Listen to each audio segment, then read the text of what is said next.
East morning at least, and maybe very bright and early in the European morning, we reflect on the market open in Asia. And of course, on a Sunday, we have the luxury of the week in review and an outlook to the week ahead. Of course, we have been away for a few weeks. It is Sunday, August the 22nd, and much has happened in our absence. It would appear the markets have taken a bit of a heart attack and corrected significantly downwards from sort of mid-70s average in July to now sitting around the mid-60s. Let's kick off with our regular Sunday morning commentator, Christoph Ruhl, Senior Research Scholar, Center on Global Energy Policy, Columbia University. Christoph, welcome back. I believe in the absence, you've managed to move from Germany to Britain. I'm not sure if that's a good thing or a bad thing. I have my own thoughts on all those things, but they're parked on the sidelines. Christoph, your thoughts on the month of August, while we've been away, what's happened? Is it a permanent change, or will we see this as a temporary thing in a few weeks' time? By it, you mean good morning, John. First of all, good morning, everybody. Yes. I assume by it, you mean the oil price and not all the other things happening. Yes, like absolutely. Well, all of the associated things. Well, three big things so far in August, and it's not even over. And I guess people will be on holidays or in holiday mood until what is it, Labor Day, 4th of September. Sure. Yeah. One is the obvious return of this Delta variant of the virus everywhere, which is a bit of a surprise, at least to me, and apparently also to markets, and apparently also to energy markets. So all of them reacted with a delay, which now is raising the first voices saying the Fed should, back off from thinking about tapering starting this year, which raises the first voices saying, whoops, maybe oil demand wasn't as strong as we thought, and maybe 65 is not the end of it. On that front, I do think that ultimately there is no big change. Ultimately, what we have is those countries which have managed to vaccinate the majority or a large amount of their people will try to head for herd immunity, because there is no choice. People will not go back to these complete lockdowns which we had in 2020. The problem is that, of course, almost nobody has the required around 80% vaccination rates. And so that cat and mouse game with the virus may continue for a while. But if there is no serious mutation which invalidates the protection the vaccination gives us, then I do think that this is now part of learning to live with the virus. It's not the same kind of complete lockdown scenario which we had a year ago. On the second one, that the implications for the oil prices are clear. I mean, the world is awash in oil, as we've said for many occasions. And if OPEC doesn't change its policies, then the investment banks, most of them will have to call back their forecasts of 80 plus for the end of this year, and we will live with more moderate oil prices. And I think that's possible. Everybody can do that, including those producers in the Middle East. And then, of course, the other thing which has happened, very big development on the political side, is the amazing speed with which Afghanistan returned to the Taliban and collapsed, and what that may mean for the region. On that front, also, hopefully, I think this will be contained and will not have big spillovers. So, as for where I'm standing, is the economic growth will lose in strength. That's the expectations or the fear many of us had. Will be more of a flash in the pan in retrospect, and find it harder to connect to sustainable growth levels as high as before the pandemic. The oil markets probably, without further support from OPEC, lower. Yes, and is 65 the right point to get back in or not? It depends really on what you think about OPEC now doing in this until the end of the year. And the big disappointing thing happening in Afghanistan, hopefully without broader repercussions across the region. These are the three biggest developments I can see. The last is quite enough for a few weeks holiday. Yes, it is. Maliha Bengali, founder of MB Commodity Corner. Welcome back, Maliha. But one of the things we come back to in this market structure is the rare combination of falling oil prices and yet backwardation. These two things don't usually coexist. It's the least often that this structure coexists, and it doesn't usually exist for long. Your thoughts on which gives, either the backwardation has to move to contango or oil prices have to start climbing again? Which of those two do you think is the likely outcome in the coming weeks? Thank you, Sean, for having me on. So the oil price story really is a story on two sides, the macro and the micro. As you talked about earlier in the year, the macro provided tailwinds to the oil price recovery because we had the reflation trade and all those sort of general commodity inflows. The micro story has been supportive due to OPEC plus taking oil off the market, keeping it higher than average. Now, something has changed. As we've spoken about the last few months, China's negative credit impulse. I keep bringing that up because it's very, very important. We are seeing global growth demand downgrade from highs of 8 to 9% all the way down to 4.5%. When you get a macro headwind on the demand side of global GDP, obviously that takes all commodities down. That's one of the reasons why copper is down as well. So this is a very sort of bird's eye view on the commodity market. Having said that, we've always said the oil price has never been in shortage. It's just been a timing game, and OPEC did a very good job in a very short period of time to keep the market tighter. Now, in terms of the backwardation and contango, the commodity reflation trades, the money going to commodities has pulled back from oil. This is why the spot price is falling. And the curve, you're right, is tight right now because OPEC is probably releasing 400,000 barrels per day. We still have pretty strong, robust demand. Demand is not recovering. We haven't recovered from jet fuel demand, but gasoline demand is strong, distillate demand is holding in okay. The big question this week is the Fed going to taper or not? And I'm sorry, but that is going to drive all prices for commodities right now. It's not a micro story, it's a pure macro story for right now.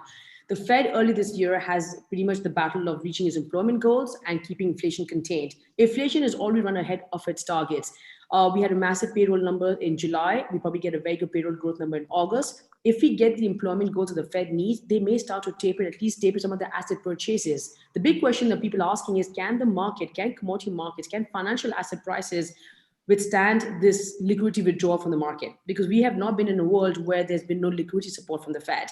So long story short, the oil price is, OPEC would like the sweet spot between 65 and 75, but if the macro is a headwind, oil prices are going to fall down because there is, and also with the demand and Delta variant, the recovery is frail, so the price will fall down. There is no supply shortage. Christoph, on the point of the Delta delivering this change, I would sort of question the thesis, because my sense is that the demand recovery outlook for the second half of the year was already far too ahead of itself. And Delta has come along as a kind of a nice thing to blame, but ultimately hasn't changed much yet. I was in Malaga airport the other day. My God, I was, elbow to elbow. People were happy to travel and great quantities.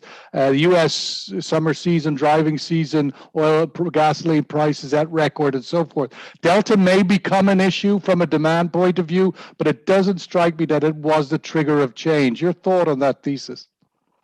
I agree with you.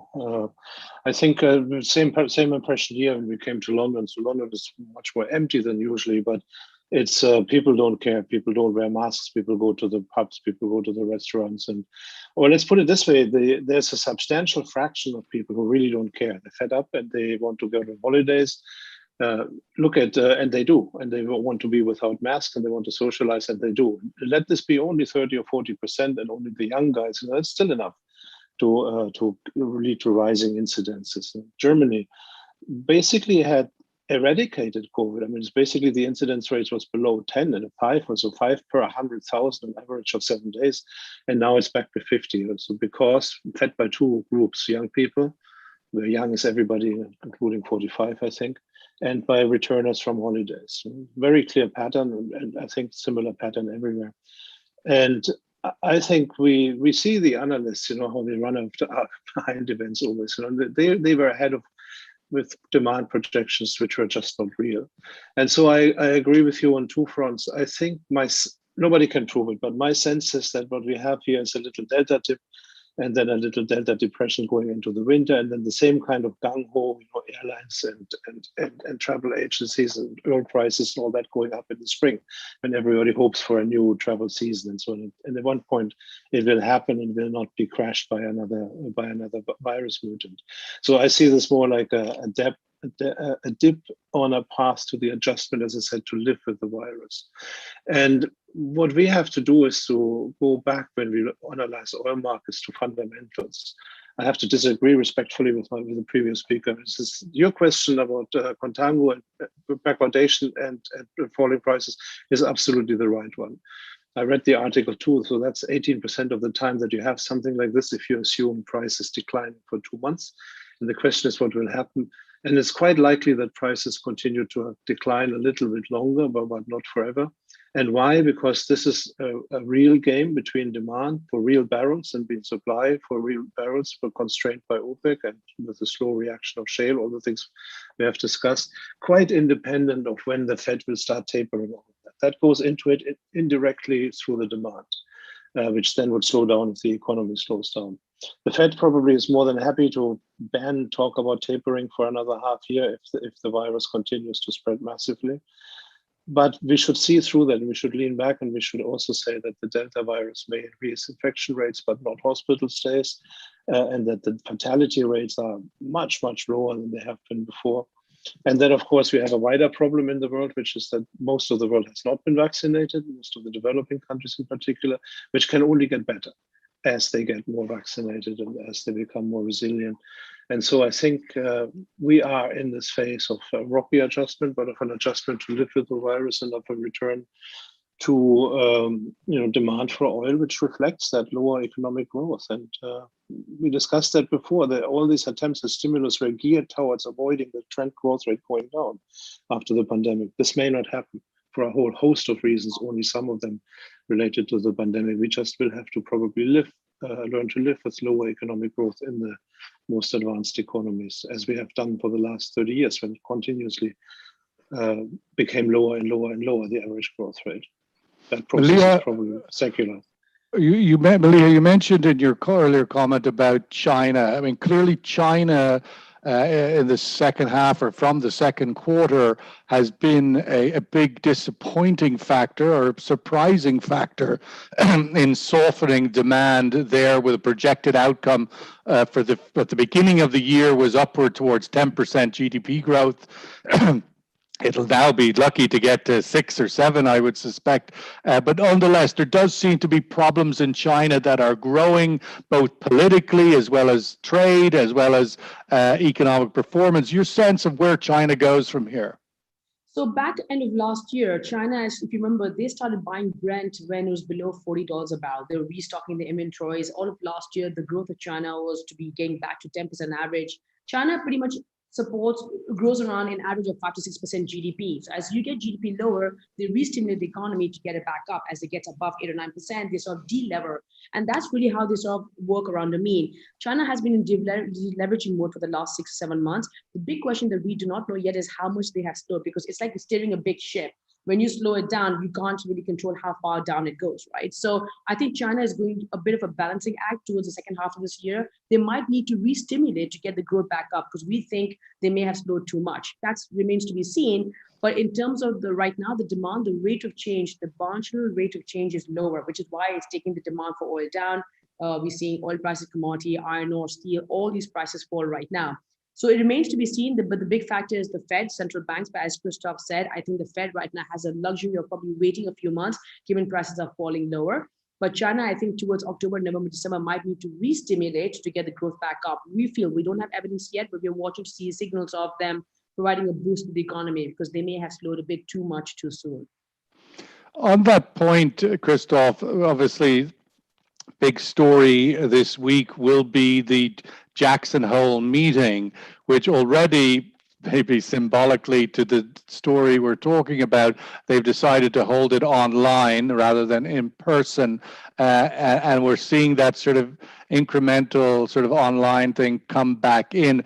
But nonetheless, going into this week, the tapering argument was growing with a lot of momentum by all of the different actors who are relevant to sit around the table at the Fed. One would assume that is a deeper sense of conviction than simply a few weeks of turbulence in the markets that would derail what is a fairly embedded school of thought that tapering must come soon. I'm not so sure. I mean, remember the background. There was a lot of criticism of the Fed that they would run into inflationary territory by supporting this massive fiscal stimulus with equally massive or unprecedented, again, this word, unprecedented money printing, to call it what it is. And then there was this line led by Jay Powell and by some other figures who basically declared victory, saying, okay, everything is fine. Inflation is a temporary blip, and the economy is growing so strongly that we can start withdrawing the support even earlier than we thought. And this was, of course, a statement which would support the policy success in terms of economic growth rates, but would also direct it against those from the left who criticized it for being inflationary by saying, look, we were so right that we can even start earlier, and there will be therefore no inflation.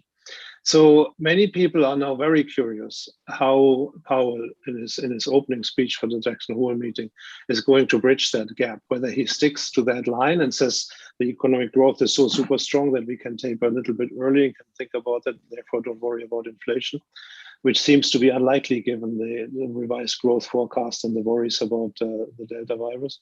Or if he says, okay, growth is a little slower than we have last assumed, as we initially said, we have to be careful, and therefore gives himself some scope to delay the adjustment of the tapering.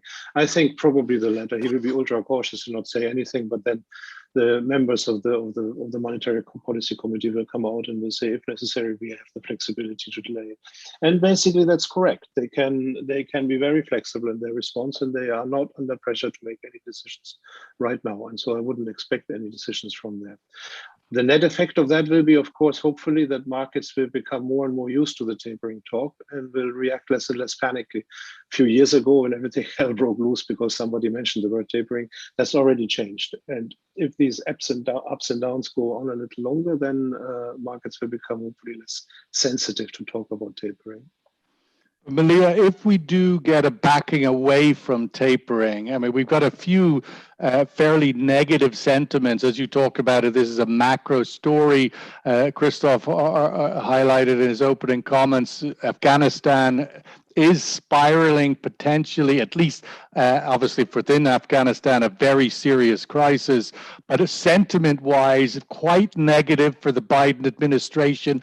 Clearly, boom, with an exclamation point, the end of his honeymoon era, if you like, from the point of view of his presidency. Massive failure on one level. So sentiment is not going to be lifted, I think, if they back away. My sort of question is, if they step back from tapering, will that continue to give lift off for the markets, or as we go forward, does that sort of taper itself?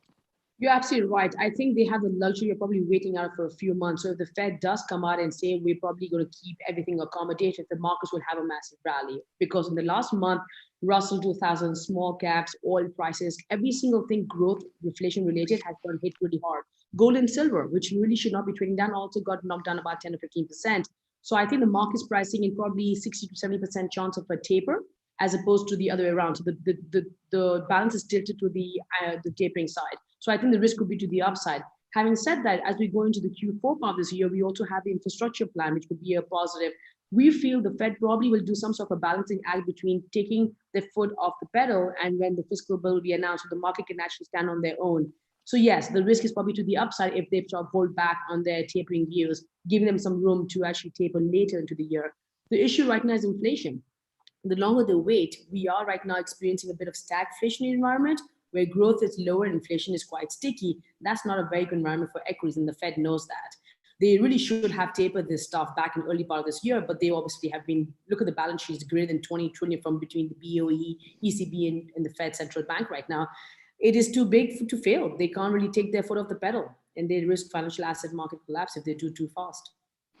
Well, in that way, Christoph, there's some criticism on Yellen that she missed the opportunity to taper earlier in the sort of 17-18 period, and are we going to miss the opportunity again and be caught in this cycle for much longer? Well, it's a self-inflicted cycle. This whole thing is a bit of hilarious. this kind of money creation which has been going on will lead to inflation. I completely agree with the likes of Larry Summers and Blanchard. It's easy to do that. And it is a central bank which has been asymmetric now for 10 years. Every time there was a problem, very willing to cut interest rates, to intervene in the markets and all of that. Every time it's looked up a little bit, very reluctant to withdraw that kind of support. And therefore, getting markets used to being supported, getting the economy used to wait for government money, getting consumers used to be on subsidies and not paying taxes. You must have read in one of your articles said that it's now 61% of the US households who don't pay any income tax in 2020. 61%, that's 2/3, not paying taxes and living from handouts. That's the opposite of what the American model was supposed to be. And I think, again, globally speaking, when we are not in the US here, and we have to step back a little bit, then I think the growth performance of China, for example, and almost by affiliation of India, Indonesia, and other emerging markets, is probably more reason for worry than what happens in the US right now, which is more or less on the surface of an ocean, which we know how it looks like. What happens in China is highly interesting. It's not only the usual sort of putting the brakes on and then the growth slows down and then trying to engineer soft landing. This whole clampdown on the tech sector and at the same time now on educational sector, so indicates to me at least that politicians, they have realized there's a problem with income distribution, and that maybe as a result of the corona lockdowns, there is a degree of unhappiness in the population, probably with a lot of people being locked down in their apartments saying, okay, these rich guys, why not? So somehow the narrative has changed from everybody needs to get rich as fast as possible to, whoops, we need to rebalance the economy. That's an entirely new topic which they're addressing there, and they do it clumsily but fast. And still not clear to me what will come out of that, but certainly sort of a tightening of the reins in many respects, which goes on in China, which cannot be beneficial for economic growth, and which will have an effect on oil demand, which is probably bigger than what we see in the US with taper or no taper on the surface of a big river which flows already.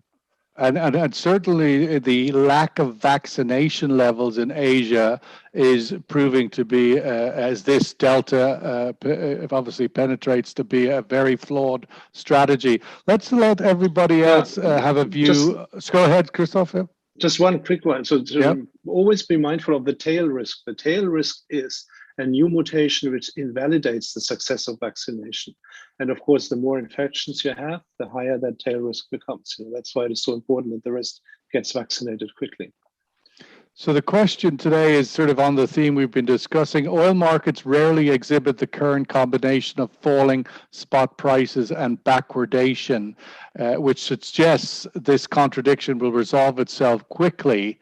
Which is most likely to happen? We'll see either a reverse in the slide in spot prices, i.e. stop falling and start rising soon, or the backwardation where the forward months prices are lower than the current month will turn to being higher than the current month. And that is happening. We've seen over the last 2 months the backwardation move from about $4.50 to under $2.50 now, and continues to tighten. So which do you think is the most likely next step in this market? Because it can't stay in its current combination for long. Which do you think is going to happen? Maliha, looking forward, obviously the OPEC are looking at the tea leaves the same as us. They're in the first month of this 400,000 barrels per day per month for as long as all of the cuts that they made last year are reversed. That's the stated policy. Do you think they adjust, or they just stick with it and hope for the best, I suppose? I think for right now, they probably stick with the target. I mean, Brent's trading below 65. I think if we go to a point where it falls below 60 significantly, they might try to reassess and sort of go back on the production increases. They still have the luxury of controlling the price right now because UL shale drilling is not really picking up that much. US production has not recovered. They are the marginal price setters right now. So I think they will do everything they can to sort of keep off the oil price, falling back significantly. Below 60 would be a bit of a red herring for them, I feel. Christoph, your thoughts on that as well? I mean, we have seen, while not in significant numbers, non-OPEC plus barrels are coming back. Every week, the rig count in America is climbing. Your thoughts on where does OPEC manage this next step? So right now, I say we still see inventories falling. We have seen, as reported by people who observe these things with satellites and others, some big draw of inventories in China from these very high levels based on the cheap oil, which has been mentioned already. So against that background, I don't know, but I'm hopeful that somewhere between 60 and 65, that decline in prices will stop, and then we may see the temporary up and down. So, but at the end of the day, something between 60 and 70 should be something everybody can live with through this period of uncertainty, and even that may require support from OPEC over the winter when demand really sort of goes back again. So Malia, I think I was just going to say, what Christoph referenced earlier, we are still in the summer season, although coming to the end of it, many market actors are still distracted. Is that a factor, do you think, in this trend, this falling trend of August? There wasn't just enough liquidity around to stop it? That's true. We are sort of ending the summer driving period. We will have a shoulder period, which is usually weak demand between September and early October. But we also have the hurricane season right now. So there's a bit of tail end demand that we should be aware of. Oil prices typically do not really fall till about probably mid-September to October because you have a strong demand into the hurricane season, depending on any sort of harsh hurricanes. But yes, there is a shoulder weak period between Q4 and end of summer driving season where you can see softer prices. But we remain to see what happens on the macro side, of course. And from that point of view, the American driving season, would you see it has been, as expected, strong? It's been delivered a robust demand? Its robust demand it's doing really well. It's actually held up really well. Distillate demand, which is the industrial recovery, is slowing down. Jet fuel demand hasn't really picked up that much. So it's been offset by a couple of factors. Demand has not been the problem. Demand has been quite solid and supportive for the last few months. The issue is on the Q4. How does China recovery play into distillate demand, industrial demand? The Q4 is the unknown factor right now, not what we've found. Let's get to the survey result and give Christoph the last word this morning. So which is the most likely to happen, the reverse in the slide and spot prices rather than moving the market structure into contango? This fall will stop. Your thoughts, Christoph, outlook, week ahead, weeks ahead? Inevitably, we are seeing the dreaded kind of creep back in of the impact of this surge in infections. There, as you noted, there's still a lot of people unvaccinated, enough fodder there for the virus to find problems. So the thing to watch then is how different countries deal with this. Do we see more New Zealand's shutting down everything again? Or do we see more UKs saying what the hell with it and opening up everything and obviously sort of openly betting on herd immunity? I think the latter. And that would indicate that we don't see a collapse in economic growth, we see just a bit moderation from these very jubilant expectations, at least in Europe and in the US. And that would be, lo and behold, that would be a plus as well. But that's something to watch, the growth rates there. And then the big question mark, I shouldn't even say China, but you're right, it's Asia. It's Asia both in terms of, is the virus really under control? And do they have any other ideas how to deal with it except lockdowns? And then, of course, in what exactly is this adjustment in China in the midst of all this about? And how does China and the US and Europe, this triangle, get along when it comes to the things which determine medium-term economic growth, like trade restrictions, like political frictions, like military maneuvers somewhere in the South Sea. So if we can live through the rest of August without too many hiccups there, then we should be in decent shape for the winter. And the winter will not be stellar. It will not be as bad as last year either. And that's, I think, where we're heading there. So a normal, which is a bit below the 2018-19 experience, but not as bad as 2021 was. Yeah, and with its challenges, of course, the return of the regular flu. So there are a few hurdles ahead, but we will see the view in the room here that the prices stop falling and reverse. Seems pretty optimistic. I'm not sure I'm quite there yet, but nonetheless, let's sort of see where things go this week with the talk out of Jackson Hole, or the sort of virtual Jackson Hole, or the Jackson what would it be? The other sort of vortex, I don't know, but ultimately not in Wyoming. Let's leave it there for this week. Our first show back. Certainly the coming days will prove to be a little bit rocky as people do return to their desks and try to digest all of this. We probably won't get too much clarity until September 1. Malia, thank you very much for your thoughts and insights today. Christoph, as always, lovely to see you back, and great to welcome you back to your home in London. Take care, everybody. We'll be here every morning at 10:30 UAE time. Have a great week. All the best. Thank you, Sean. Thank you.